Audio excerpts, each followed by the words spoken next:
અર્જુન ખડગે અને કોંગ્રેસીઓને પૂછવા માંગુ છું કે ગુજરાત પ્રત્યે એટલું ઝેર કેમ?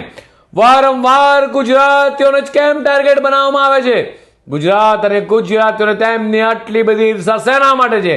કેરળની ચૂંટણીના ઉન્માદમાં કોંગ્રેસના રાષ્ટ્રીય અધ્યક્ષ મલ્લિકાર્જુન ખડગેજી ભાન ભૂલ્યા છે ત્યારે ચૂંટણી પ્રચાર દરમિયાન ખડગે દ્વારા ગુજરાતીઓને અભણ અને મૂર્ખ કહેવામાં આવ્યા છે.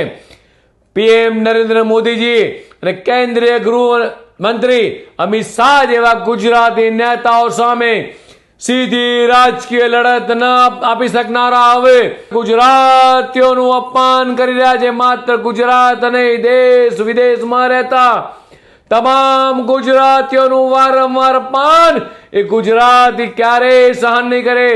આ નિવેદનથી કોંગ્રેસની ગુજરાતની વિરોધી માનસિકતા ફરી બહાર આવી છે. અગાઉ પણ ટીએમસીના સાંસદ દ્વારા ગુજરાતીઓને સ્વતંત્ર સેનાનીઓ અંગે અપમાનજનક નિવેદન કરાયું છે. પ્રશ્ન ઉઠી રહ્યો છે કે રાષ્ટ્ર નિર્માણમાં ગુજરાતીઓના વિશાળ યોગદાનને શું ખડગે ભૂલી ગયા છે કે પછી ગુજરાતના વિકાસને અહીંની એકતા સામે ગભરાયેલા છે? ગુજરાતની સાણી અને સમજુ જનતા છેલ્લા 27 વર્ષથી એ ગુજરાતની તિજોરી પર એ કોંગ્રેસનો કાળો પંજો પડવાતો નથી.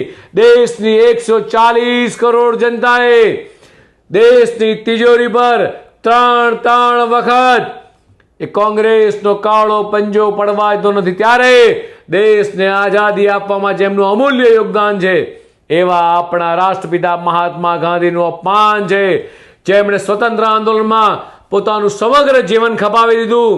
આઝાદી પછી પણ દેશના 562 રજવાડાઓને એક કરી ભારતને અખંડતા જાળવી રાખવાનું અભૂતપૂર્વ કામ કર્યું હોય તેવા લોખંડી પુરુષ સરદાર વલ્લભભાઈ પટેલનું સનાતન અપમાન છે. વિશ્વભરમાં રહેતા તમામ ગુજરાતીઓનું અપમાન છે.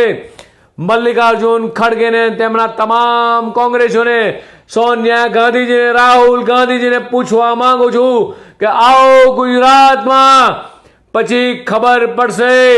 આ વખતે અભણ કહેવાયેલી જનતા તમને ચોક્કસ જડવાતોડ જવાબ આપશે.